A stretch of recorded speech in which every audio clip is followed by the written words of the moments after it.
ODI series at Rajshahi, the Tigresses were eyeing to bounce back in T20Is. The new format brought new colors, new hopes for them. However, in the first game, things didn't go in favor of the home side. Batting first, the Lankans posted 162 as the target. In reply, despite having a rollicking start and a fighting knock from Shorn Akhtar, the home team were defeated by 25 runs. Now, it's an opportunity for Bangladesh to make the final fight back and keep the series alive. Can Tigresses turn the table in their favor and level the series?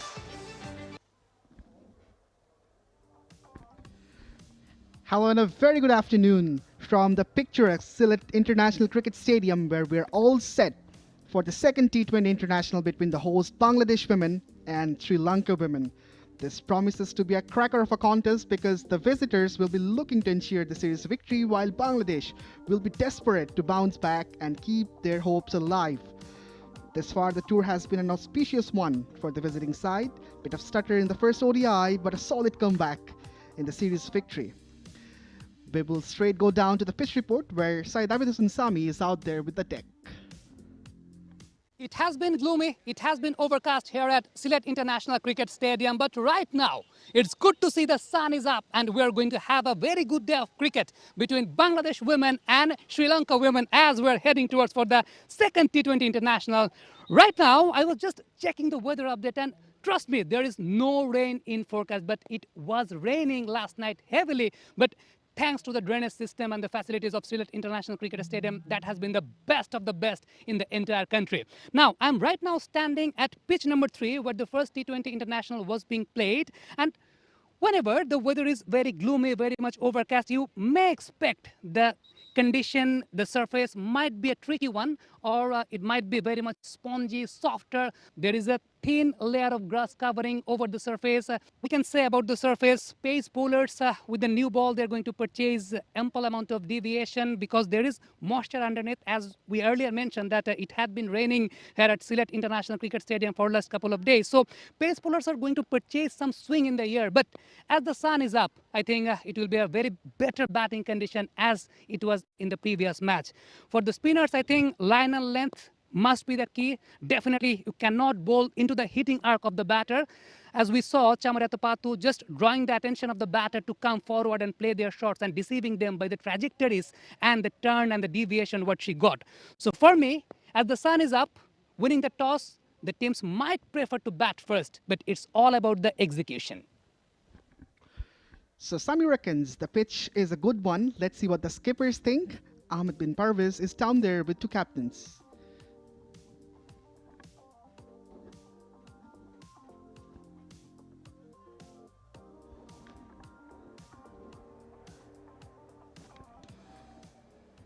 Before the toss happens, as we see the teams warming up, Sri Lanka did have a very good start in the first T20I. Batting first, they posted 161 for 4, courtesy of Harshita Madhavi, scoring 61 from 35. Good support from Himesha Dulani as well. They will be at the peak of their confidence. On the other hand, Bangladesh bowlers didn't have a very bright day with the ball in hand. Sultana Khatun picked up 2 wickets in exchange of 29 runs. Maruf Akhtar also picked 1, but went a tad bit expensive. 37 from her 4 overs. Nahid Akhtar had her 100th T20 International match, but that day wasn't the brightest for her as well. In reply, Bangladesh did have a very bright start. Dilara Dola and Zuairia Firdaus Choita did exceedingly well in the commencement, but after that, a mini collapse has totally rattled things. Now it's time to go for the toss, where Ahmed bin Parvez is waiting with 2 captains. The sun is out here at the Sylhet International Cricket Stadium, and we're here for the second Women's T20I between Bangladesh and Sri Lanka. At the toss, I have the 2 captains, Nigar Sultana Jyoti from Bangladesh, Chamar Yatapatu from Sri Lanka, and Ms. Supriya Rani Das, our match referee. Jyoti flips the coin. Tail is the call. And it's head. Oh, wow. Jyoti, You've won the toss one more time, so you're lucky with the tosses. What have you decided to do? We wanted to bowl first because seeing the condition, I guess, and the last game actually we bowled really well. So we really wanted to give our batters a freebie that they will see the score and they'll judge. All right, it did not work out that well in the previous game. What adjustments have you made? What has been the talk in the team management? See, there are a few flaws in the last innings, but we really wanted to keep our momentum going on for like on the last game. Definitely, but few batters who couldn't give their 100% in the middle. But we are looking forward to see like how we actually bat today. All right, any changes in the team? We have two changes. 5-man Ritu comes in the side. All right, all the best, Jyoti. Chamari won't mind batting first here. Looks like a good wicket. Yeah, definitely good track for batting. So if we don't win the toss, definitely we will choose bat first. So good decision. So yeah, we stick with our plans. And the score that you made in the previous game, 160 odd, is it something similar you're looking for today? Yeah, our main plan is score more runs in these wickets, but 140 is good score. So yeah, we stick with our plans. If we can score more runs than 140, 150, that's really good for us. All right, any changes in the 11? No, actually we're going with same 11. Okay. All the best, Chamari. Thank you very much. So we've got news from the center. Bangladesh have won the toss and they have elected to bowl first once again. So yet again, the Bangladesh skipper 𝗃𝗃𝗃𝗃 has won the flip of the coin and decided to bowl first, just like the first T20I. As we see the 11s, Chamariyatapatu, the skipper leading the Lankan side, Hasini Perera, Imesha Dulani, Hansima Karunaratne, Malki Madara, and Mithali. In the end, two changes for Bangladesh. 𝗃𝗃𝗃𝗃𝗃 leading the side. Ritumani comes in. Subhana Mustari, Nahid Akhtar, the likes of Sultana Khatun, Fariha Trishna, the left-arm seamer, is also in the 11.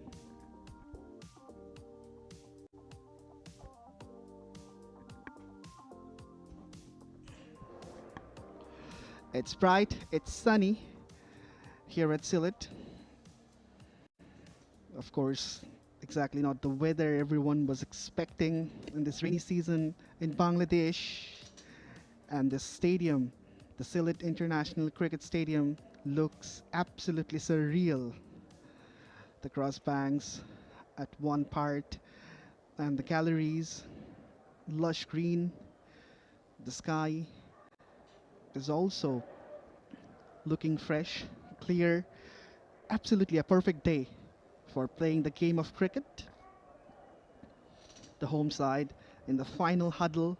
The skipper 𝗃𝗃𝗃𝗃𝗃 having her final words with the mates. They will be very much keen to make a fight back in this very game. This is the last hope for the home side to keep the series alive. So everyone will be desperate to give their best and ensure a victory to level the series.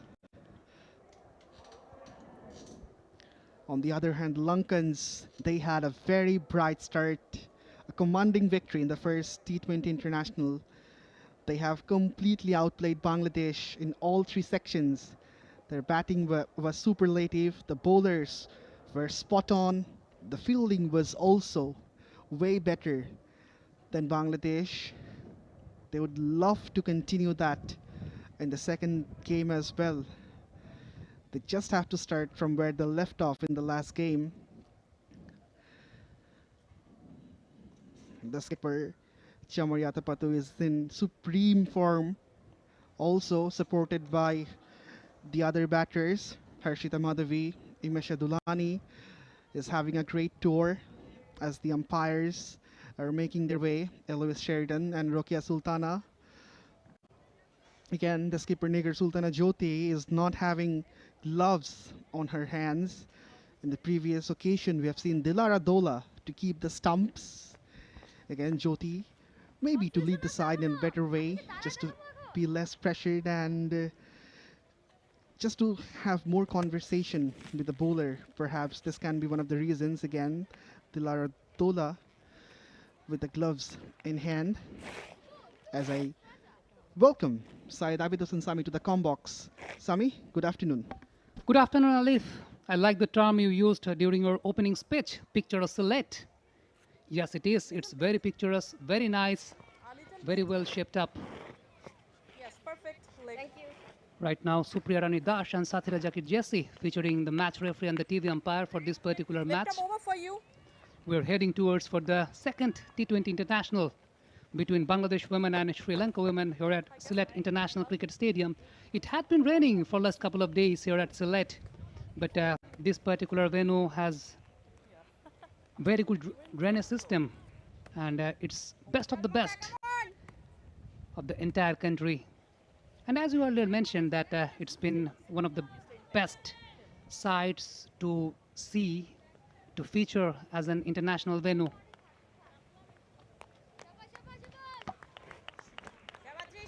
Right now, Bangladesh are coming in with a couple of changes.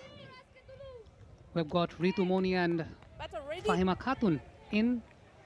Maruf Akhtar has been rested. Play! During the toss, Nigar Sultana Jyoti mentioned about the fact. Right now, Faria Trishna start the proceedings for Bangladesh. Ariel will run down to the deep third, and straight away, 𝗂𝗂𝗃𝗃 gets off the mark. And that hint of shape from 𝗂𝗂𝗃𝗃 from the word go. Bangladesh have won the toss and decided to field first. During the toss, Nigar Sultana Jyoti mentioning that she wants her batters to know how much they should score. That was an interesting one. On the other hand, I was having a conversation with 𝗂𝗏 𝗃𝗃, the Lankan skipper. She mentioned it's a good toss to lose because when the sun is up, it really gives you ample amount of opportunities to score big. This left everyone surprised initially that Jyoti is not opting to bat first in this condition, which is hot, and the pitch is also offering some assistance to the batters. Taking some time, 𝗂𝗂𝗃𝗃.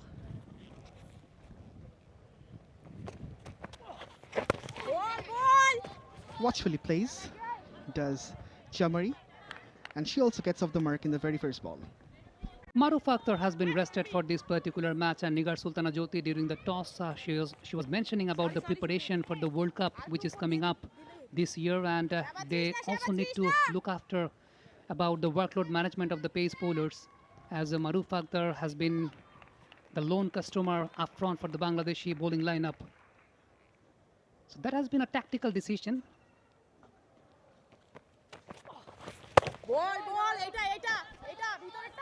Once again shaping away Faria Trishna. She's been very much prominent of getting those kind of deviations early on. As we earlier mentioned that it had been raining in Sylhet for last couple of days. There is moisture underneath, but it's good to see the sun is up, and Sylhet weather, it's very unpredictable.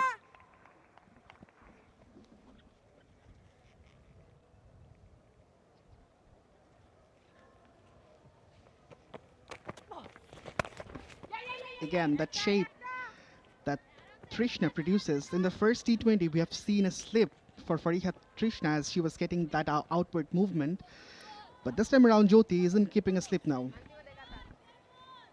That might be another tactical decision by Nigar Sultana Jyoti, the captain, who is not keeping for the T20s. I was mentioning about the fact of Sylhet weathers being unpredictable. Sylhet weather is, I think it's very much similar to your wives. Very much unpredictable. You never know how the mood is going to change. You just have to feel the intensity. Well bowled. Again, the ball shaping away and beating the outside edge of 𝗂𝗏. We've seen a bit of struggle against 𝗂𝗃𝗃 in the first T20I. Again, she has been beaten by that swing and deviation. I think the angle she's been producing, Faria Trishna, has been very good, and 𝗂𝗏 right now, it's not easy for her to just step forward and play her shots because the keeper is up. We have a deep third man in place along with a deep backward point. Well bowled.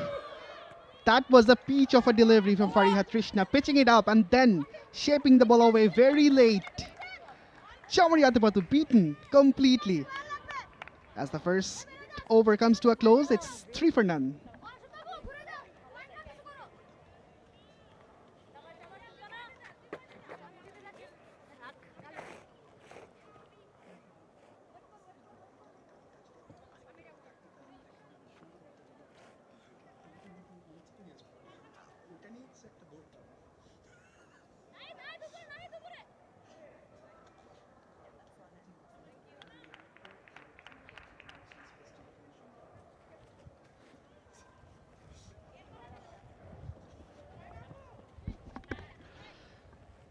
It's 3 for none after 1. As we head towards the second over of the game, there will be a combination of pace and spin as Sultana Khatun comes out to bowl. Did have a good day with the ball in hand in the first T20. Picked up a couple of wickets in exchange of 29 runs. We'll be hoping to have a good matchup against the left-handed batters. The paddle comes out. The timing is good. The placement is also good. And it will run away for the first boundary. I think that's brilliant cricket by Hasini Perera on that occasion, not Chamariata Patu. She was being deceived in the very last ball of the last over. It was coming in towards the left-handed batter. The paddle was on, and there was no fielder inside the 30-yard circle for fine legs. Sultana Khatun right on pressure at the very early stage. Hasini plays that shot well. She loves that zone, and again, that zone is proven to be fruitful. On the stumps, bit of yes and no. Chamari was very much enthusiastic for the single, but denied by Hasini. Consistency has been the key feature for Sultana Khatun all over the series. In fact, in the ODIs, we have seen under such hot and humid condition of Rajshahi, Sultana Khatun was the lone customer who's been very much prominent at the very early stage against the left-handed batters. This time got a bit of room, but could not beat the fielder at backward point inside the 30-yard circle. As we see the match referee, Supriya Rani Dash, is sitting alongside Chompa Chakma, the TV umpire, officiating this game. Sultana Khatun had something, had to abort her run-up.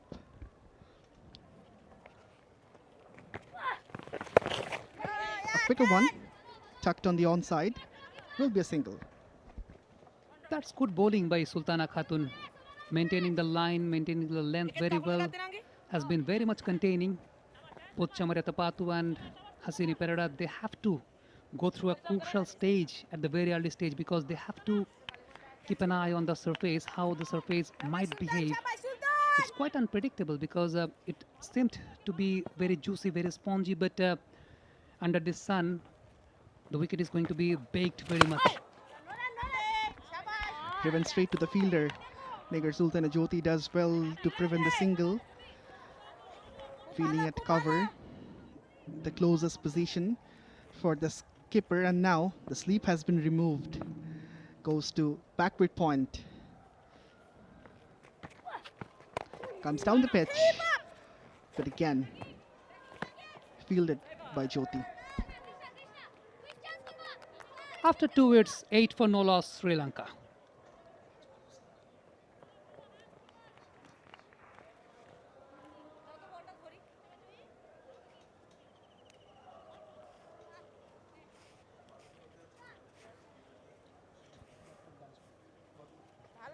Sultan, Jabbar, Sultan.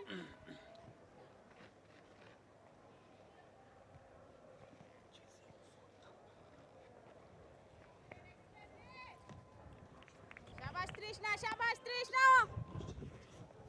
Come on, Mota, come on, Mota.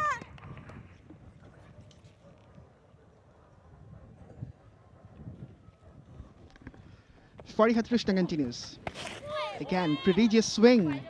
The ball was shaping away and was too wide, but the batter went for it. There's no wide given. The length management has been very much prominent by 𝗵𝗵 Trishna, not bowling at the hitting arc of the batter, just keeping it a bit shorter. In fact, 5 to 6 meters down the wicket from the batting side. And definitely the swing, the angle she's purchasing is very good. Goes to the offside, beats the diving fielder, but will result only a single. Both the Lankan openers are trying to be circumspect from the get-go. I can remember a match where 𝗵𝗵 Trishna got a hat-trick. And it was the very early stage for 𝗵𝗵 Trishna at the international circuit, right now playing her 18th T20 international. Inside the inner circle, Nahid Akhtar made the dive to stop the ball.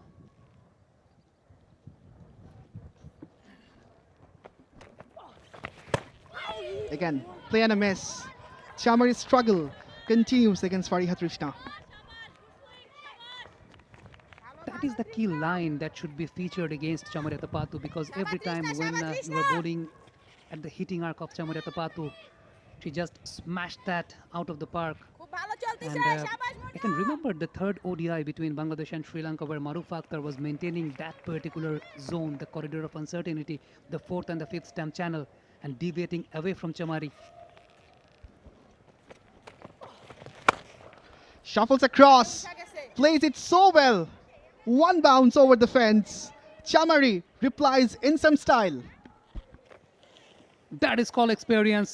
𝗂𝗏𝗃, as soon as she realized that 𝗂𝗏-𝗃𝗃 was going to pitch it a bit wider, she rocked onto her back, waited for that particular delivery. It was that short, and whipped that ball away towards wideish long on. One bounce to the fence. That's brilliant cricket by 𝗂𝗏𝗃.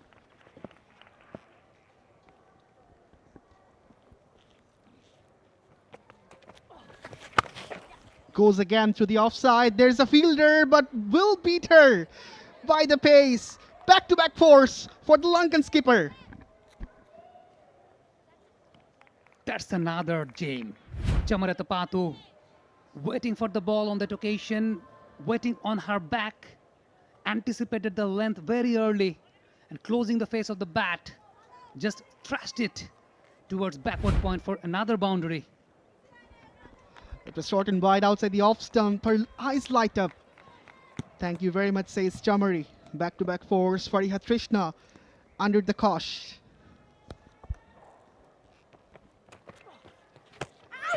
Well bowled, good comeback. Beats her all-ins up. I think that should be the line where 𝗂𝗏-𝗃𝗃 need to feature against 𝗂𝗏𝗃 after 3-8-17 for no loss Sri Lanka.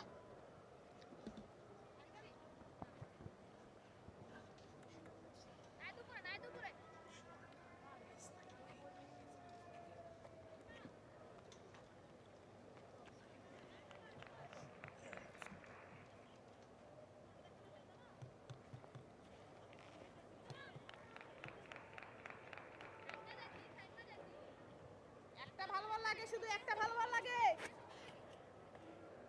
এই তোর পিছে backup আছে, তুই একটু উইকেটের এদিকে আসিস। না।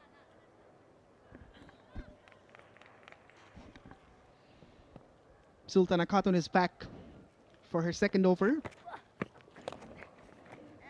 Worked away into the onside. Hasini Perera dealing in singles. The length has been the key for Bangladeshi bowlers when you are bowling against two left-handed batters. In the previous over, we have seen 𝗂𝗏-𝗃𝗃 bowling a tad short against 𝗂𝗏𝗃, where she anticipated the length very early. But you need to be very much consistent about your length when you are bowling against such a legend like 𝗂𝗏𝗃. This time using the feet very well. Once again, finds the gap, finds the boundary. Another boundary for 𝗂𝗏𝗃. When she gets going, it's difficult to stop a player like her. Just a little shuffle, and then playing it with the full swing of the bat through the vacant zone. Sultana Khatun has to think something else while bowling against the legend like 𝗂𝗏𝗃. Moves on to 13 all of a sudden.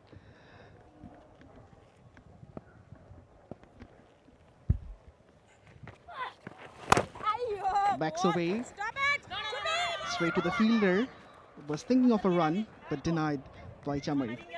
She's using the feet very well, 𝗂𝗏𝗃. As soon as she realized the bowlers are going to bowl a bit wider, she's been going across the line and then playing her shots, anticipating the lengths very well. Whenever it's required to play the vertical bat shots, she's playing on that way. Whenever it's required to play the horizontal bat shots, just closing the face of the bat and playing her shots. This time, once again, using her feet. That's a real mix-up. There was a stumping opportunity. Dilara Dola has made a hash of a thing. The batter was out of the crease for a long time. There you go. Was beaten through the bat and pad. Dilara made a mess. Then was very late to recover. Opportunity lost for Bangladesh. This could be the first blood. And of course, the big wicket of 𝗂𝗏. Again, shuffles across. Appeal, but denied. Certainly there was an inside edge. I think in the previous delivery, 𝗬𝗏𝗃𝗃 was expecting the turn, but the ball was holding its line very well. And it was really a mix-up by the wicketkeeper, 𝗬𝗏𝗃𝗃. And she's been having a tough time behind the wicket. We have seen in the previous game as well, Nigar Sultana Jyoti is not keeping for the T20s. Maybe they're heading up for some experiments just before the World Cup. Top ball to finish the over. It's 22 for no loss after 4.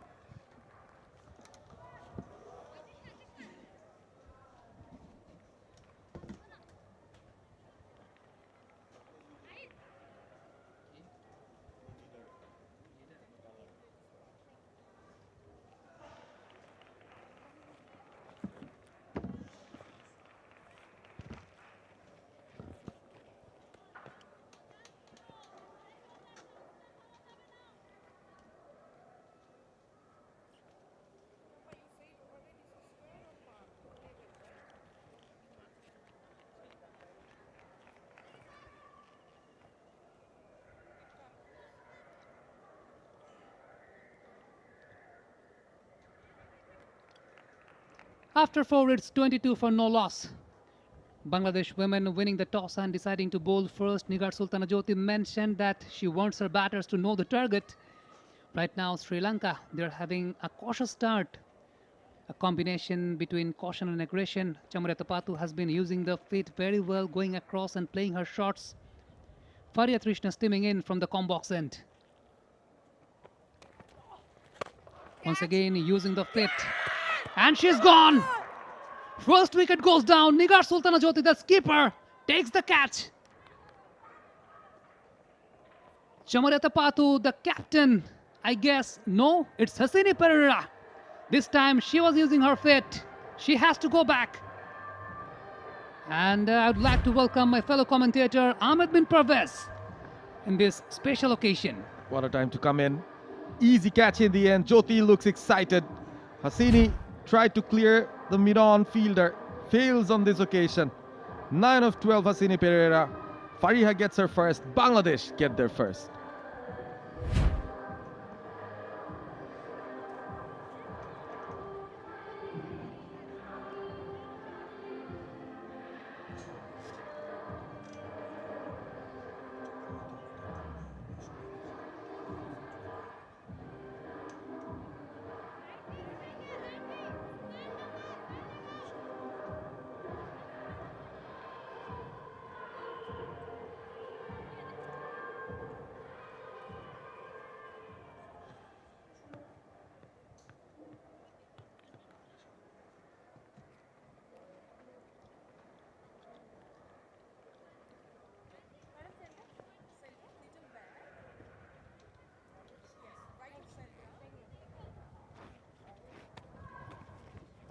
New batter in for Sri Lanka, Himesh Dulani, has been very much consistent all over the series.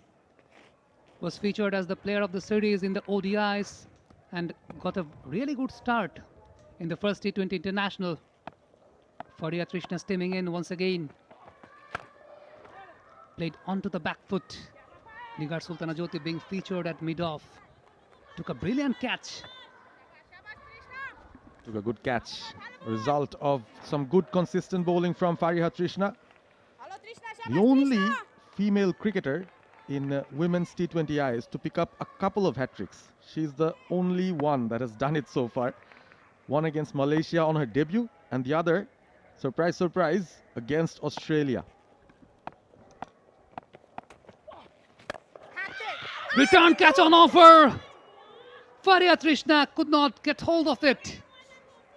I think that has been brilliant stuff by 𝗬𝗏𝗃𝗃, maintaining a consistent line, consistent length. In the previous occasion, she was bowling towards the left-handed batters. This time, bowling to the right-handers, shaping the ball in towards the right-hander. Went with the shot a bit too early there. And that was a catchable height for Fariha Trishna. Would be disappointed with her effort. Dulani gets some respite. One of the in-form batters for Sri Lanka. They've got a big reprieve. Once again, the similar line, similar length, nipping back in towards the right-hander. Respect shown by 𝗵𝗺će 𝗬𝗠𝗠𝗧. Fantastic bowling here. This is the over. 𝗂𝗂-Pereira gone. And after that, 𝗵𝗺će under a bit of pressure here. No runs in this over so far. 𝗵𝗺će 𝗬𝗠𝗠𝗧 into her 11th match. A strike rate of 110 in women's T20Is. A couple of 50s. The last one came in the previous game against Bangladesh. She scored 55.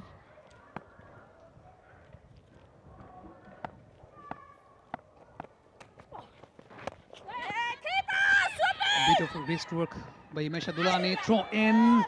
It would have been close if it was a direct hit. The fielding has been a matter of concern for the Bangladeshi side all over the series, especially during the ODIs, what we have seen, Pervez. The sloppy fieldings, the Rajshahi outfield was not that much up to the mark, but in Sylhet, it's very good. It was close if it was a direct hit. Sharmeen Akhtar Shupta from mid-wicket. Faria Trishna, she's having a great over, only conceding a single in this particular. This time a tad short. Easy peasy equation for Chamarathapathu. The timing was not proper, did not get the elevation right. A chase on for both the fielders, but at last purchased a couple of runs to end the over. After 5, it's 25 for 1 Sri Lanka.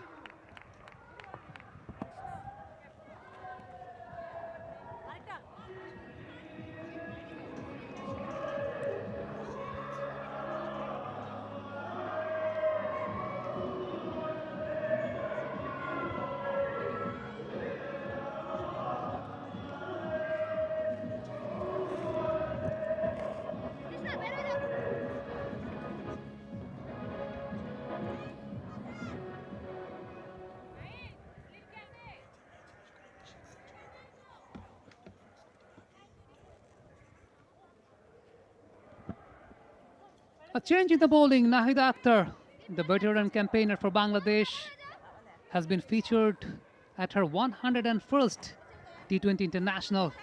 A great achievement. Slow left-arm orthodox. She's been very much prominent in both the formats, the ODIs and also in T20 Internationals. Has got maximum number of wickets as far as one-day cricket is concerned, surpassing Salma Khatun.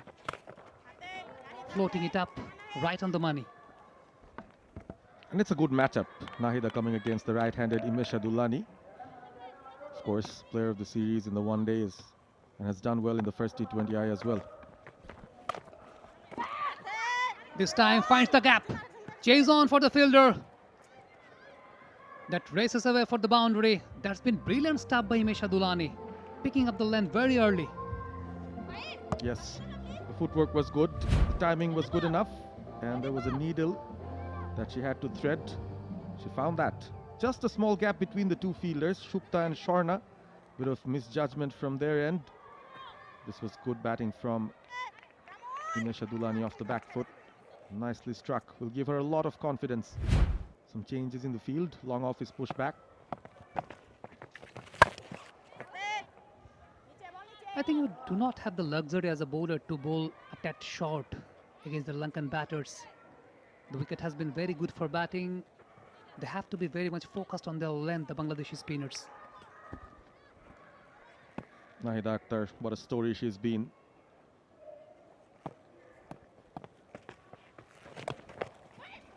Improvising, finds the gap, beats the fielder, beats in field and beats the boundary as well. Another boundary brought up by 𝗵𝗺će 𝗬𝗠𝗠𝗧. Putting water into the efforts of Nahida here, 𝗵𝗺će 𝗬𝗠𝗠𝗧. Excellent improvisation. Fully in control of that shot. Knew exactly where she wanted to hit it. Played it fine. It was a short third in place. Fahima Khatun had no chance once the ball went on to the outfield. It's a pretty fast outfield here, the Sylhet International Cricket Stadium.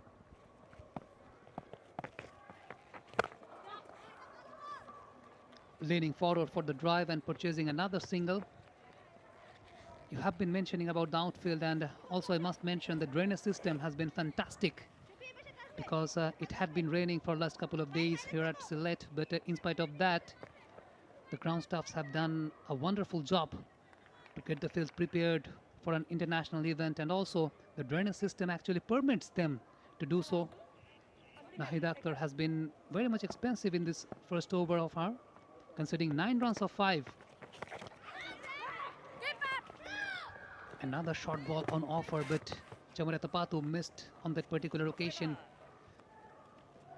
Leg by single to finish the over, I guess.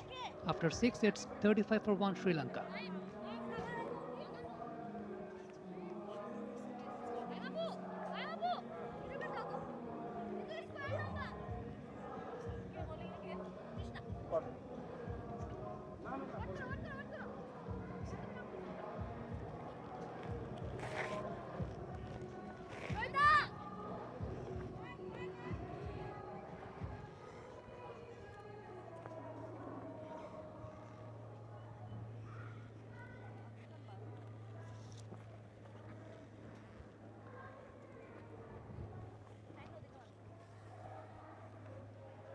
So after the end of the power play, Sri Lanka 35 for 1, losing the toss and forced to bat first. 𝗂𝗏𝗃𝗂𝗃 during the toss was mentioning it's a good toss to lose because the sun is up and it's a very good batting condition here at Sylhet International Cricket Stadium.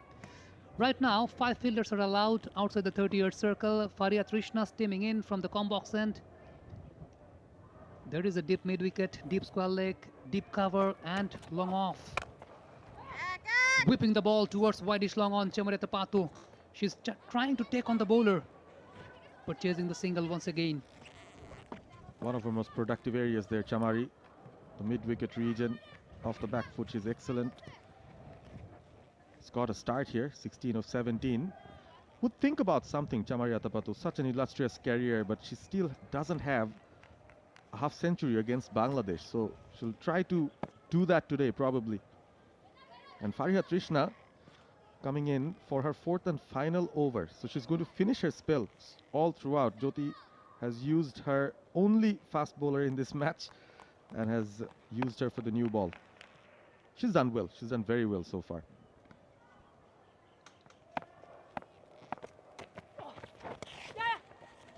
Once again, a bit of in the shorter side provided by Fariha Trishna, a bit of wrist work by Umesh Adulani, purchasing another single. I think the length management has been the key for Bangladesh because every time 𝗂𝗏𝗃𝗂𝗃, while getting the shorter deliveries, she is rooting onto her back and playing the shot towards mid-wicket or square leg. So they need to be very much careful while bowling to 𝗂𝗏. They do. And Bangladesh have also kept those fielders in the deep mid-wicket and deep backward square leg in place for 𝗂𝗏. Slightly slower from Trishna. This is better. We've been speaking about how Fariha Trishna was used by Nigar Sultana. I think she finds out that while the swing is still on, while the ball is still new, that's where she is at her best element. So even the hat-tricks that we've mentioned, she got them against Malaysia. That was actually at the later stage, but against Australia, she actually dismantled the top order. And this is the view of the pitch. Sami, you were out there. Yeah, I had a very close look at the pitch, and when the weather is very much overcast and gloomy, you might expect that the surface might be a bit softer, a bit spongy, but this particular pitch tells you the different story.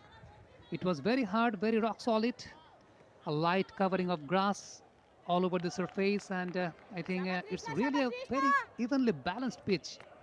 And I was wondering about the fact that every time, whenever there is a belter, it's been considered as a good wicket. Why is that so?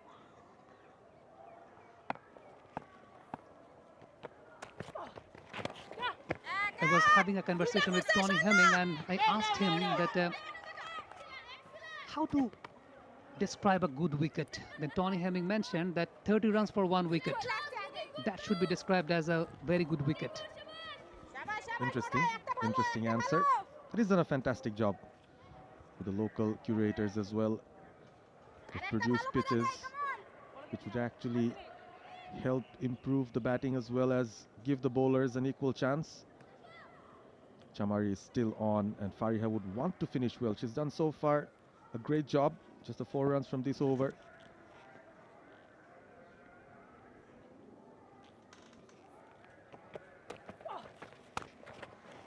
Short and wide, got the room, slashed it hard. and purchases another boundary. 𝗬𝗏𝗂𝗃𝗃.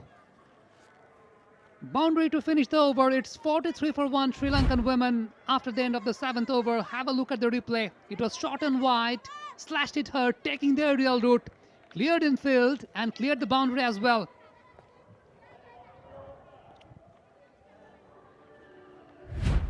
After 7, it's 43 for 1 Sri Lanka.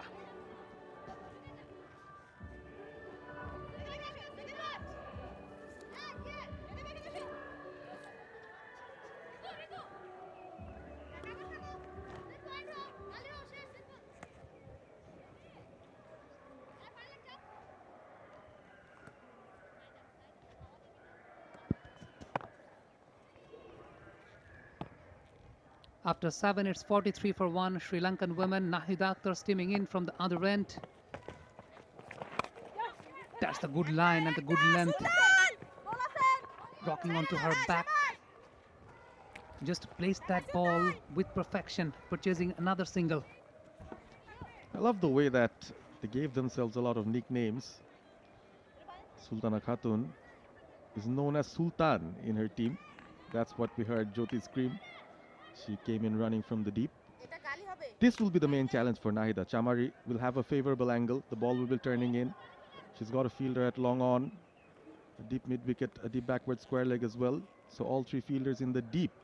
And there's ample of space for Chamari to pick up a single if she wants on the onside.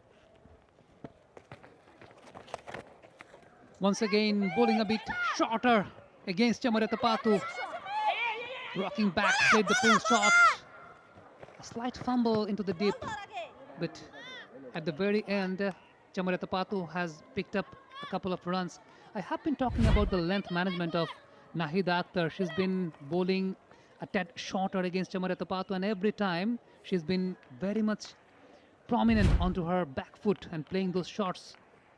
That was featured deep mid wicket, deep square leg, and even deep fine leg.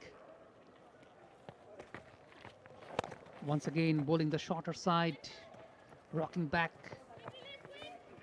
played with perfection once again. Perfection is the name of the game when you talk about Chamari Athapattu, known as the pride of Gokarela. And she's a trailblazer for the Sri Lankan women's cricket team. Captained the side as early as 2014, but became the captain for all formats from 2018. Highest number of matches for her team, 3,669 runs before this. 3 T20I centuries and 14 50s. A legend for Sri Lanka.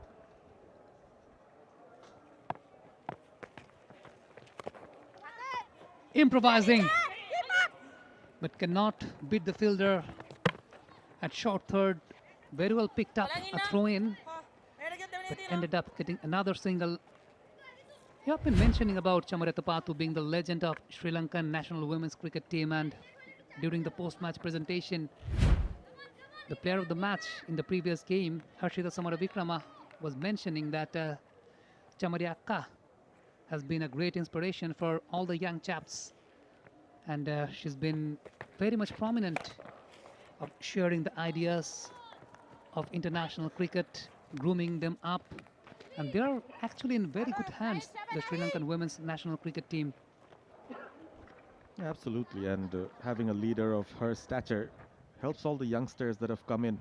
Someone like Animesh Adulani having a great experience batting with Chamari. They've had a very good partnership even in the previous game, if you can recall.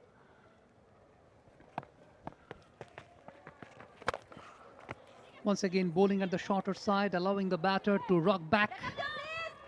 Ended up getting a single. 50 comes up for Sri Lankans after 8. It's 50 for 1 Sri Lanka.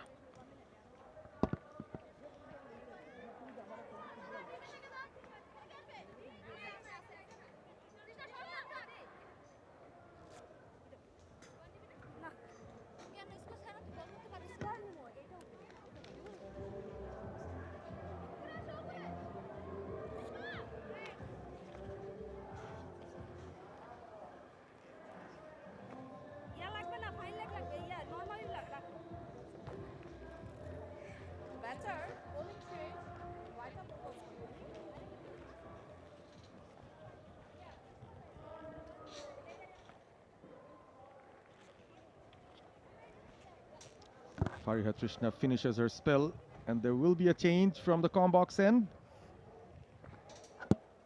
We're seeing 𝗬𝗺𝗺𝗃 with the ball in hand. Wasn't in the starting 11 in the previous game. Will be the secondary medium pace option for Nigar Sultana. Field is spread out.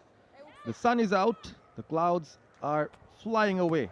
As I welcome my co-commentator Alif Tasnim. Come on, Monet! Come on, Monet! Thank you so much, Parviz. It's 50 for 1. Niche! Alif, how have you seen the performance from Sri Lanka so far? They've made a safer start, a bit circumspect. Absolutely. The batters are watchful. 𝗂𝗻𝗃 tried to wind up whenever any opportunities were offered. But apart from that, very careful and cautious. Shuffles across, goes straight. The ball has been chasing Shukta and Mustari all around. Probably they are more focused on keeping wickets in their hands, not trying to lose many, not going for any risky shots, taking singles, just piercing the gaps as much as possible. And looseners are sometimes offered by the Bangladesh bowlers. And whenever there are looseners, opportunities are there to be taken.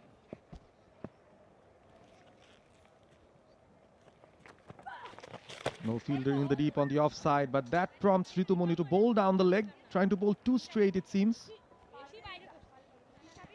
Change of strike, and there should have been a change of line, because a good delivery for a right-hander is a wide for the left-hander. And that wide forces 𝗬𝗺𝗺𝗃 to change her angle. She's coming from round the wicket against Chamariyatapattu. Full enough.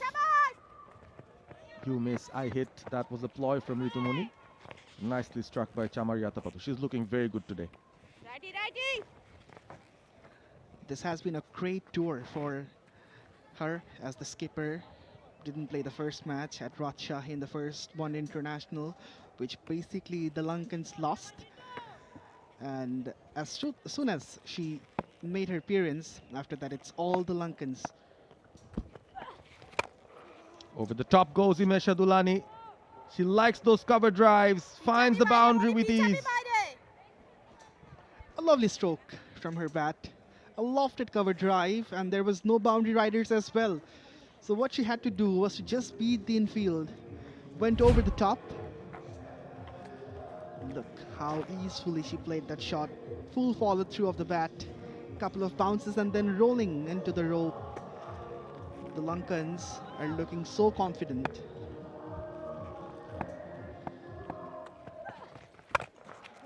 Love the way that they're playing, especially through the middle overs. A template for how a T20I innings should be built. Indeed, and they have done that in ODIs as well. The middle overs were the key when they were circumspect. They were also very much prompt about picking up singles, turning the singles into doubles, and that really has made a huge difference between two sides. Out of the crease comes 𝗬𝗺𝗺𝗃, a fielder well placed, and that will be the end of Ritu's over after 9 Sri Lanka women, 58 for 1.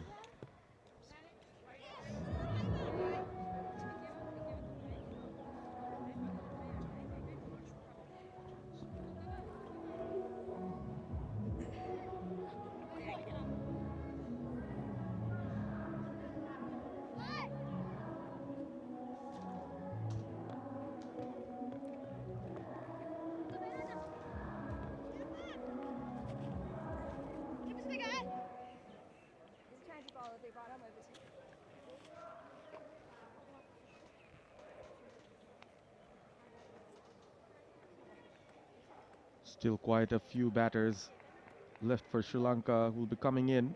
One of them, Harshita Samaravikrama. Has been an exciting prospect for Sri Lanka, the 27-year-old. At the moment, Himesh Dulani creating a lot of stir amongst the Sri Lankan fans. She's been a spark just the 3 years in international cricket. She's already starting to make a name for herself. Her highest T20I score came in the last game, 55. Sultana comes back.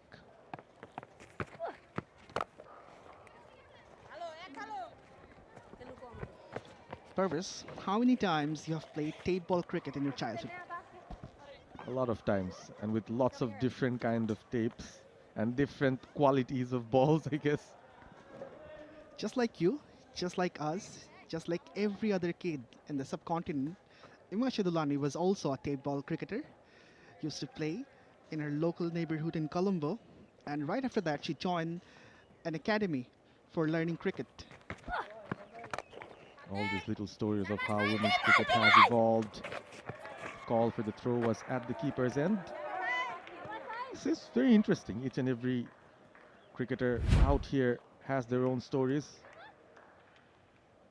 Nicely struck, can't find the gap. Good fielding. Fahima bringing some energy into this team. Someone like a Sultana also, an interesting character. Dilara fumbles. Probably will see the signal from the umpire as well. Wides, no turn on offer whatsoever. Speaking of stories here, Sultana is someone who's been a late bloomer. We've seen a lot of Bangladeshi cricketers get their senior debut, especially women, at the age of 14, 15, 16, as early as that. But Sultana, on the contrary, she got her T20I debut when she was 27 years old. Struck very nicely. Finds the gap. Imesha Dulani. Fantastic. What a shot, what a stroke. Slightly wide outside the off stump.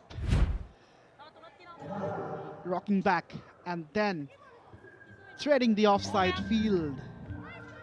A lovely stroke to earn a boundary, and that forces a change in the field as well. Now Rabia has been assigned to patrol the boundary in that particular side. It's always a risk when you leave the offside unprotected, albeit it's the off spinner. Any width given, the batters will capitalize. Much more balanced field setup here, and the fielder at the deep straight into action. Don't bowl short. Whatever happens, if you bowl short against these Lankan batters, they will take the full toll. We have seen 𝗵𝗺 to be hit away by Chamari, and now again Sultana bowling short and wide outside the off stump has been punished. So don't be guilty of bowling short. If you are going to be punished. That's what has been the story of this match so far. An impressive 44-run partnership between the two.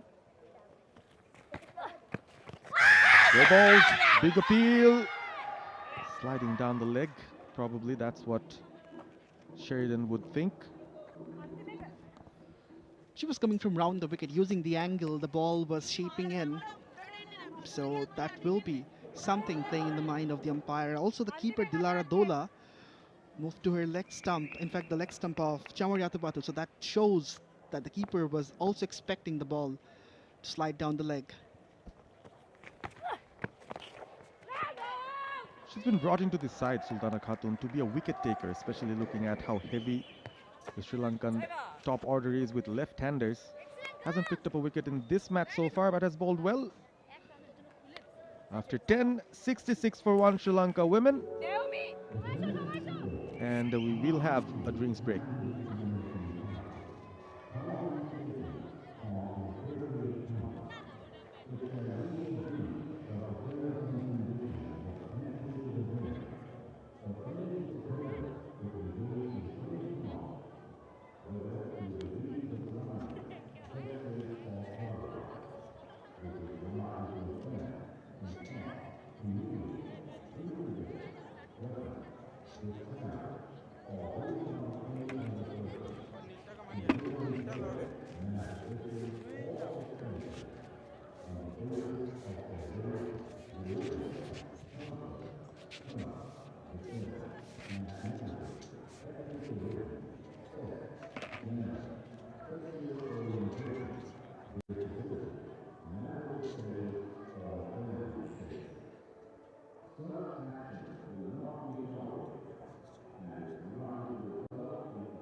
Beautiful Sylhet from the top as we had the Bangladesh versus Sri Lanka tour. The Rajshahi phase went by, Sri Lanka winning the series 2-1. We're here at Sylhet, where the first match was won by Sri Lanka, and two more matches, one today and one on the 2nd of May.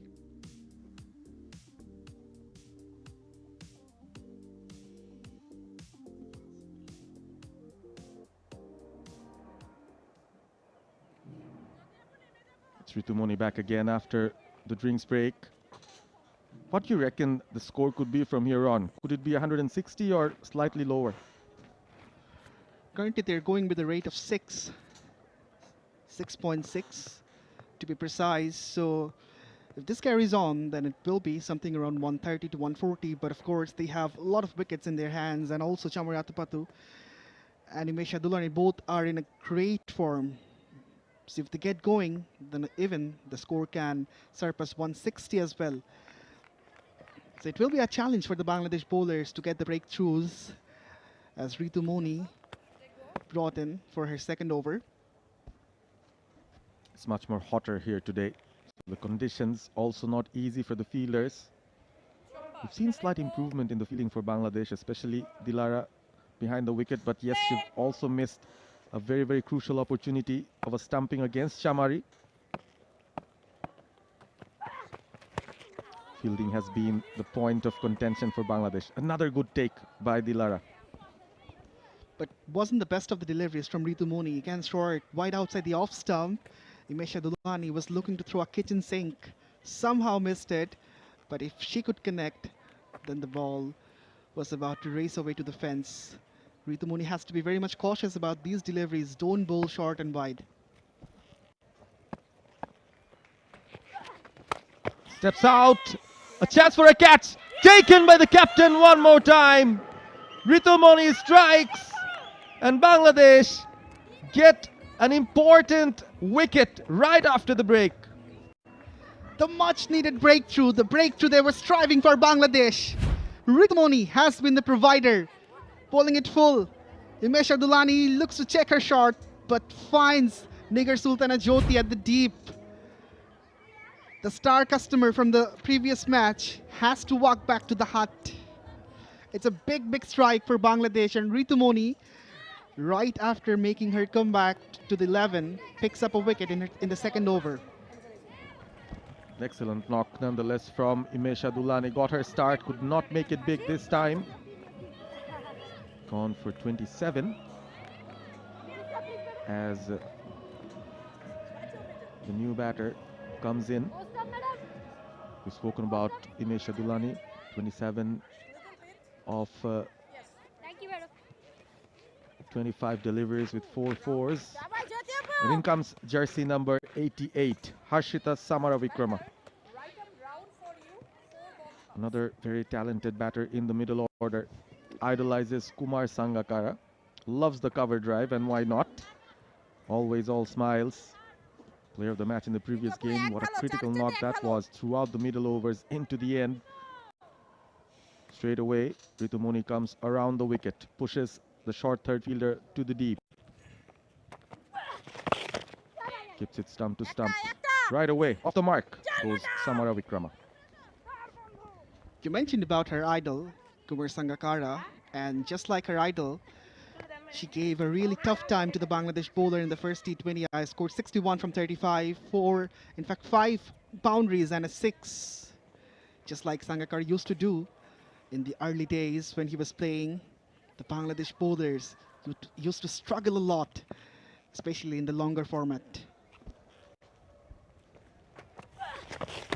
Down the leg, 𝗬𝗬𝗎𝗍 struggling to bowl against the left-handers.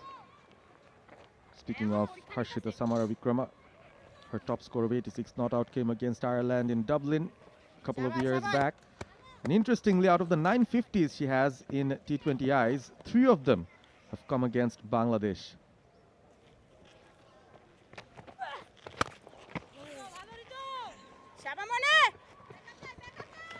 She loves this place, the opponent, and the portrayal of her caliber and capacity is very much evident in this tour as well. The Bangladesh bowlers will be eyeing to have her wicket as quick as possible. Much better from Ritu. The length just good enough for the batter to place her bat straight and sound there. Sri Lanka trying to pick up a boundary every over. Indeed, the boundaries have dried up. They're trying to do something different, and the fall of the wicket has created more pressure on the batting side. If you leave so much space on the leg side, all the fielders in the deep, it's easy for the batters to pick up those singles. At the end of 11, successful one for 𝗃𝗵𝗃𝗃 picks up a wicket. Sri Lanka women 70 for 2.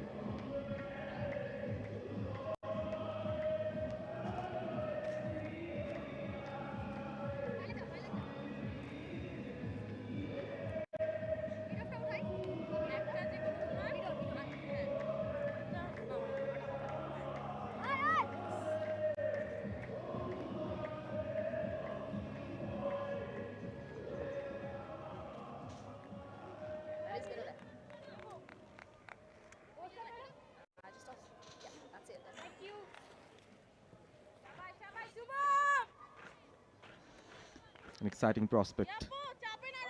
Just 27 years old. Played her school cricket in Colombo.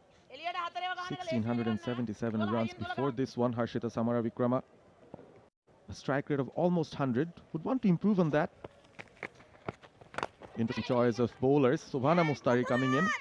The only other off spinner in the side. Known more for her batting prowess, 𝗂𝗏-𝗂𝗃𝗂𝗃, one of the key batters of the side. The skipper Nigar Sultana Jyoti trying all the options out. Having a little conversation as well with the bowler to set up the field. The skipper is not wearing the gloves today, maybe to focus more on captaincy. And on catching as well. She's taken a couple already. The catcher on both occasions for the first two Sri Lankan wickets has been much more proactive. Good use of the feet. 𝗂𝗏 will give the chase. Made her debut just when she was 16 years old against Netherlands in 2019. Has already played 55 matches before this one. A wealth of experience in the context of Bangladesh. One of the key cricketers that the team looks forward to.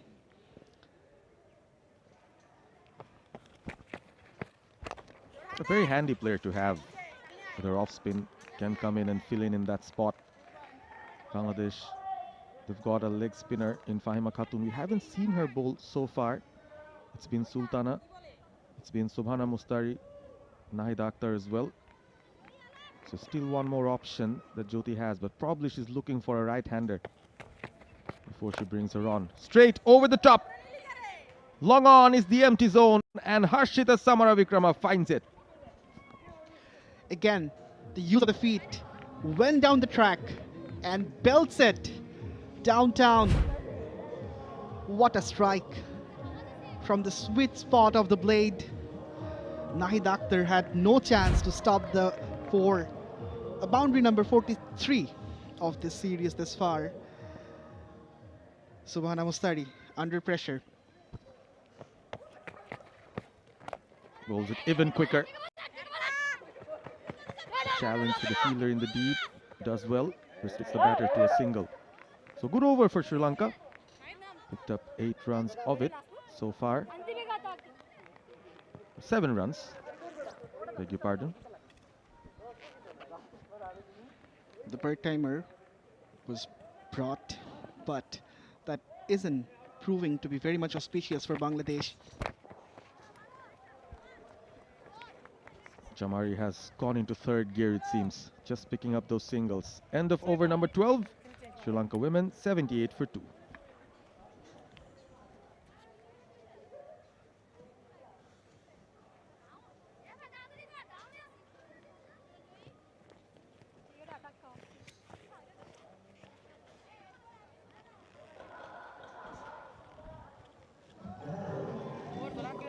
So this is how the batting card looks like. Sri Lanka women are certainly on the ascendancy. 5 extras from the Bangladesh bowlers. 𝗬𝗏𝗂𝗃𝗃, 29 from 29, accompanied by 𝗂𝗏𝗃 𝗂𝗏𝗃𝗃, the star customer from the previous match.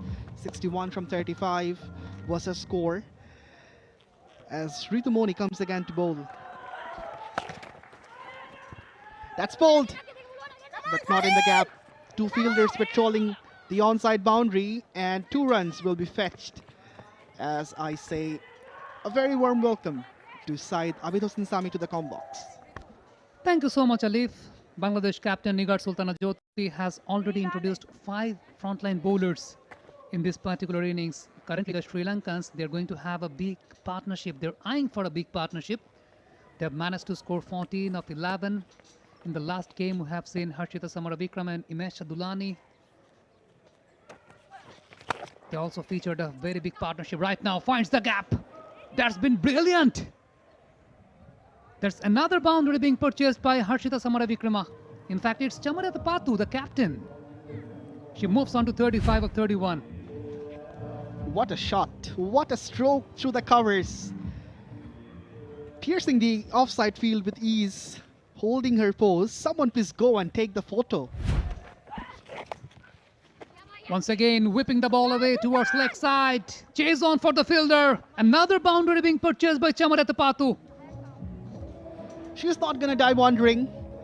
Down the leg. And she has the wrist of steel. Look how easily she whipped the ball off her legs through the gap. The fielder became a spectator on that occasion. Back-to-back 4s. 10 runs from the first 3 deliveries of this 𝗬𝗏𝗃𝗃 over. She will be under the pump. I think the length management has not been that much good by the Bangladeshi bowlers. Every time they're providing ample amount of opportunities for 𝗬𝗏𝗃 𝗂𝗏𝗃 to rock back and play her shots. In fact, she's been very much prominent of picking the lengths early. Right now, changing the field. Long on is being placed. Very well connected. The sound says it all. Another single picks up by Chamari. At one point, she was getting a little bogged down, playing a lot of dots. No boundaries for a long time, was dealing in singles. But this is the moment she was waiting for. An over, which is expensive, can really turn things in favor of the batting side.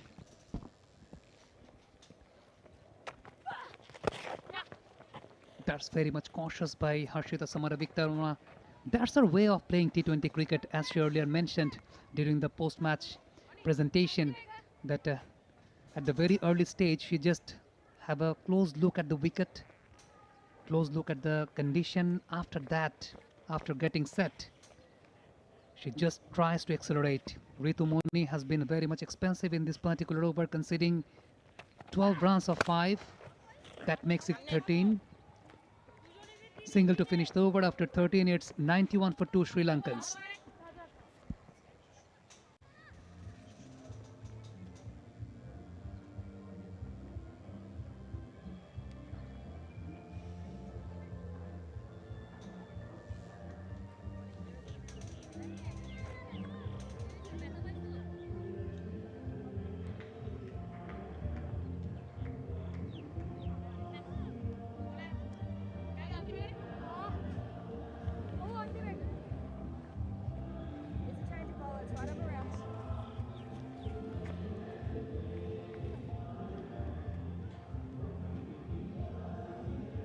After 13, it's 91 for 2 Sri Lankans. Both the left-handed batters are into the middle. They're having a very good partnership. 𝗬𝗏𝗃𝗃 𝗂𝗏𝗃 batting at 41 of 34. A bit of crowd to offer at Sylhet International Cricket Stadium. Sultana Khatun has been brought into the attack once again. After the power play, she has conceded 18, has not purchased a wicket yet. Playing across the line, a big appeal, denied by the umpire. For the very first time, 𝗬𝗏𝗃𝗃 𝗂𝗏𝗃 was being deceived by Sultana Khatun. It was going down the leg side. She was trying to play across the line. We have seen matchups in ODI series, but this is for the first time in T20Is in this match. Once again, using her fit. This time, the sweep shot was on. A chase on for the fielder. A deep fine leg. Ended up getting the single. The fielder has done exceedingly well on that occasion to save the boundary. Otherwise, this could be 3 more runs to the Lankan side. As we see that immaculate effort. Good stop. A very good stop by the fielder. Right now, another extra protection inside the 30-yard circle onto the off sign being brought. Backward point, traditional point, cover, extra cover. Tossed it up, forcing the batter to come forward to play the drive. Dot ball. Sultana is known for hitting the nagging line, keeping things tight for the batters. Not the biggest turner of the ball. Will have to keep things tight one more time. This time taking the aerial route. Big shot for a single. Shaun Akhtar into the deep. Not the best of timing from Harshita Samar-Vikrama. Swept the ball, but the ball didn't come from the meaty part of the bat. If the timing was supreme, then this could bisect those 2 fielders on the onside boundary. The single brings Chamari, who is batting on 42 from 36. Looks to be in a sublime touch. This time using the feet, taking the aerial route, and she's gone. Just a bit of juggle by 𝗵𝗂-𝗃𝗄, but ended up into the hands of 𝗵𝗂-𝗃𝗄. Another wicket goes down for Sri Lanka. And guess what? This is 𝗬𝗓𝗃𝗄, the big fish. Indeed, the biggest scalp of this match has been purchased by Bangladesh. Again, the Lankan skipper was looking to use her feet, went downtown, but just finding 𝗵𝗂-𝗃𝗄 on that occasion at the edge of the boundary. What a wicket, what a moment in this game for Bangladesh. 𝗬𝗓𝗃𝗄 scoring 42 of 37. The Lankans are 93 for 3.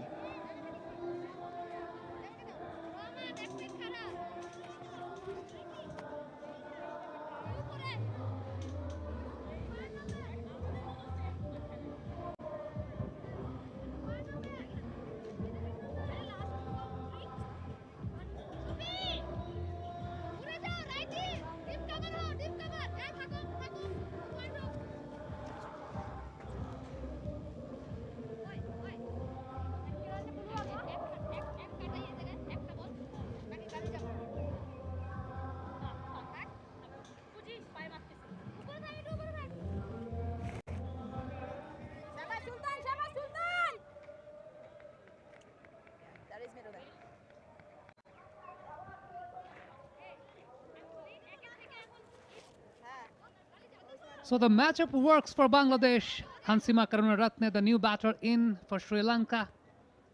Sultana Khatun purchasing the lone wicket. And guess what? The wicket of 𝗬𝗓𝗃𝗄. She was looking good into the middle. They were heading towards a very big partnership, but ended up into the hands of 𝗵𝗂-𝗃𝗄. Out of age. A bit sloppy inside the 30-yard circle by Shobhana Mustari on that occasion. Single to finish the over. After 14 hits, 94 for 3 Sri Lankans.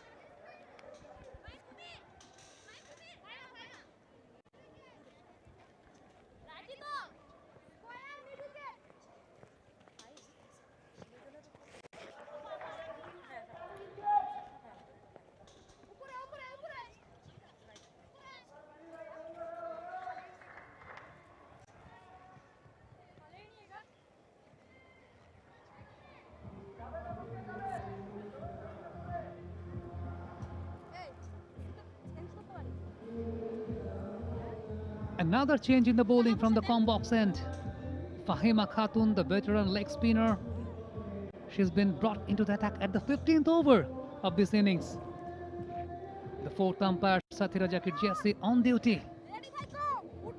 That has been a prominent feature of the umpires committee, Bangladesh Cricket Board, bringing in the new umpires into the international circuit. Sathira Jakir-Jesse is one of them. Deceived, big appeal. Denied by Rokeya Sultana on that occasion. I think the ball was holding its line very well, and she was being deceived by the trajectory and the line of the ball. Indeed, it was a vociferous shout. Maybe has hit the tummy of the batter on that occasion, not the legs. I think it was impact outside for the batter. This time, a bit of comeback by the batter, driving the ball towards mid-on, enforcing the fielder to come forward and fetch the ball.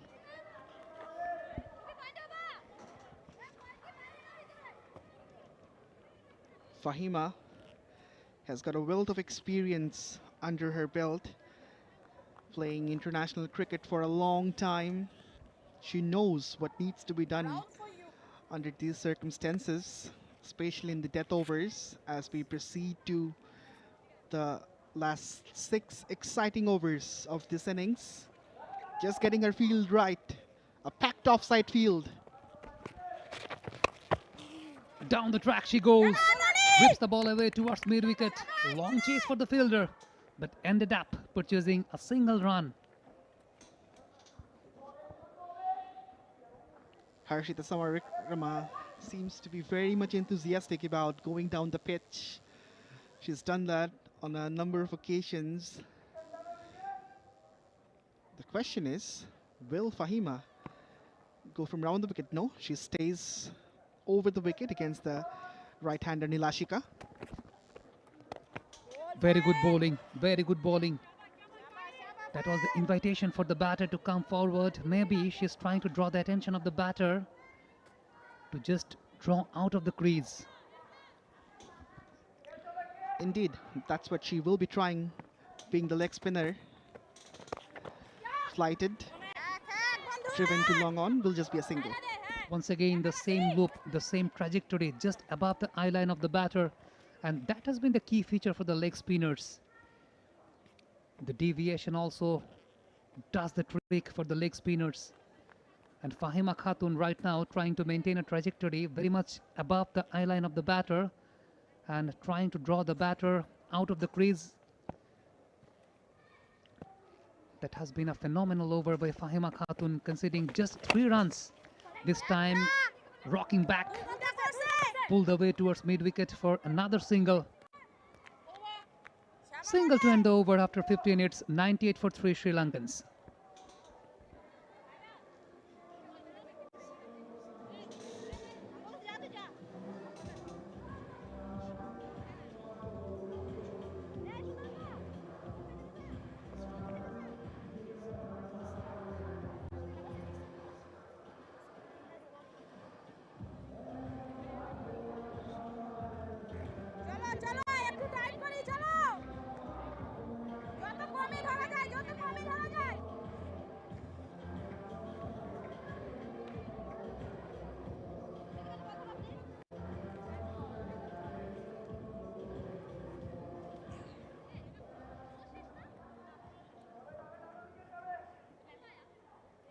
That has been brilliant captaincy by Nigar Sultana Jyoti, bringing in Nahida Akhtar once again from the dressing room end, conceding 16 of her 2. Nahida Akhtar has been the veteran campaigner for Bangladesh national women's cricket team.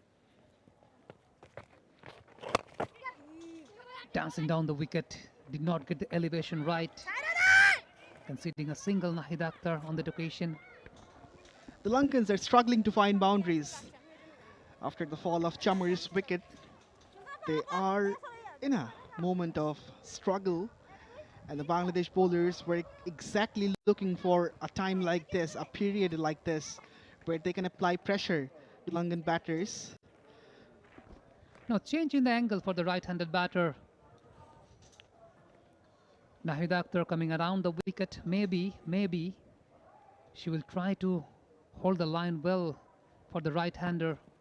Maybe shape the ball in towards him. In fact, this time the full-length ball was on offer, trying to play the sweep shot. Did not time well.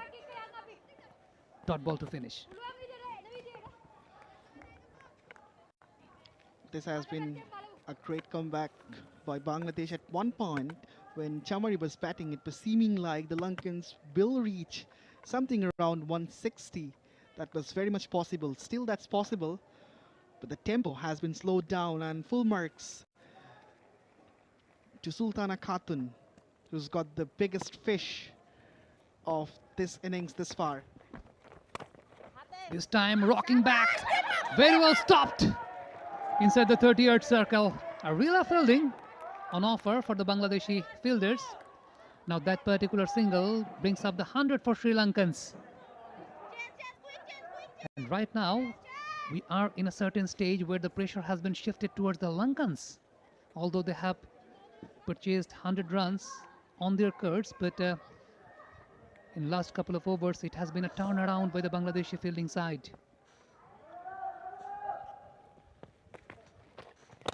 Down the track, taking the aerial route in between two fielders. One bounce to the fielder. That's been brilliant by the fielder at long off. The overall shift of momentum has encouraged the fielders as well to do better. We have seen some sloppy works in the previous match, but this time around the fielding has been better, at least compared to the last match. The fielders look to be more enthusiastic to contribute and save boundaries. A bit of wrist work. Very good comeback by Nahid Akhtar, but in fact, both the batters have purchased a couple of runs on that occasion. I think Nigar Sultana Jyoti was heading towards mid-wicket from covers. She had a very long chase. Nahid Akhtar had to concede a couple of runs. Not that much expensive, although. Harshika Samaravikrama and 𝗂𝗚𝗃𝗃, they need to build up a partnership. It's 103 for 3 Sri Lankans. We're heading towards for the 16th over right now. Another change in the angle for the right-hander. Nahid Akhtar coming over the wicket. That short, rocking back and pulled away. Brings up another single to finish the over after 16. It's 104 for 3 Sri Lankans.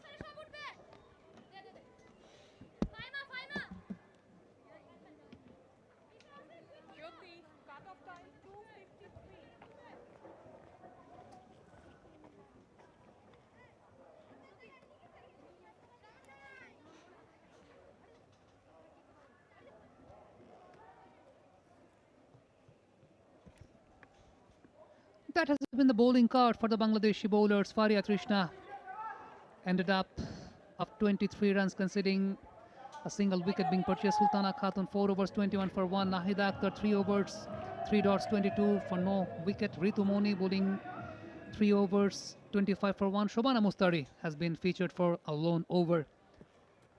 Right now, a change in the com box. My fellow commentator Ahmed bin Parvez joins me. And the batter, 𝗂𝗚𝗃𝗃, welcomes my fellow commentator with a boundary. A brilliant shot. Excellent timing from 𝗂𝗚𝗃𝗃. Very experienced. Came in ahead of the other batter, Karuna Ratne. We've seen her play up the order. This has been a different ploy from Sri Lanka.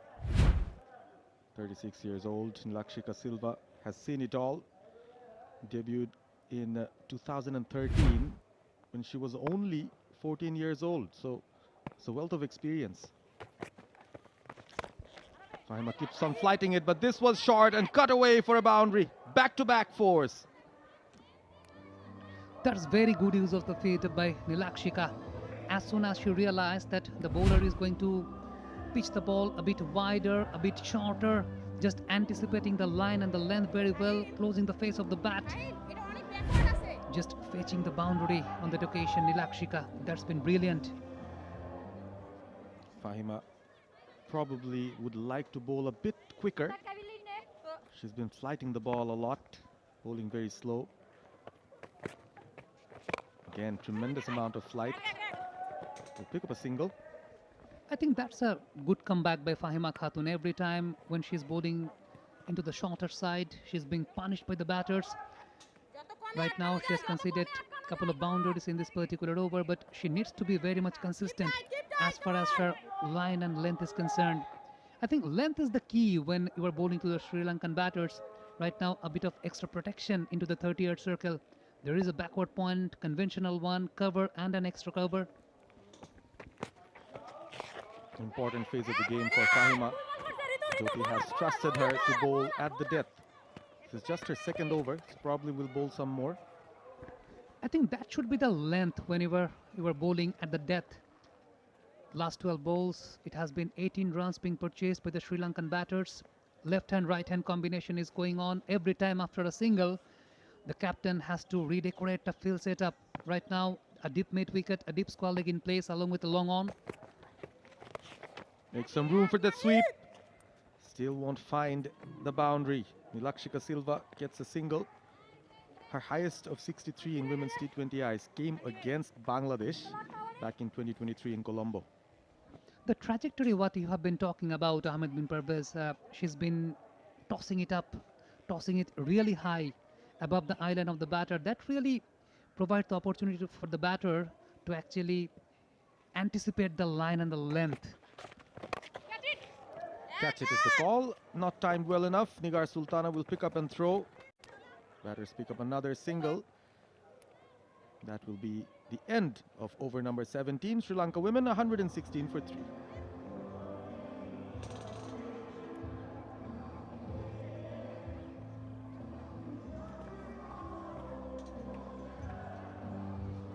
...22-run opening stand, followed by 44-run stand for the second wicket. 𝗂 𝗦𝗃𝗃 joined in for 27, and then now 𝗂 𝗦𝗃𝗃 and 𝗂𝗚cie 𝗶𝗃𝗂𝐶, a 23-run partnership. So each and every partnership tried to take Sri Lanka forward, to propel them. There wasn't a situation where Bangladesh could pick back-to-back wickets, and that has been the secret for Sri Lanka's consistent batting. Looking at a few bowlers who might be coming in to bowl. Nahida has won, 𝗃𝗚 has won as well, and she's the one who's been entrusted from the far end. A change of end for 𝗃𝗚. The captain Nigar Sultana Jyoti is still trusting on 𝗃𝗚. Right now, have a look at the field setup. There is a long on, long off, deep mid-wicket, deep square leg. Outside the 30-yard circle, this time whipping it away towards mid-wicket. That's a big hit. That's a maximum. That's a 6. Excellent shot from Harshita Samaravikrama. Started off where she ended the previous game. Massive hit from her. Supremely confident. The kind of shot that her idol Kumar Sangakkara would have loved. Really has a lot of power and timing and class about her. Cleared the boundary with ease. So much power Harshita has. This time wanted to make some room. Almost a risky ploy. Chance of an overthrow. The batters will go for the second. The throw is strong enough, and 𝗂𝗚 not able to pick that up cleanly. We have been talking about the ground fielding. That has been the matter of concern for Bangladesh throughout the series. Even during the one-day internationals at Rajshahi Divisional Cricket Stadium, we saw ample amount of mistakes. Right now, 𝗂𝗚 trying to grab the ball in front of the stumps and misses that completely. Current run rate has gotten a boost. Over 7 now.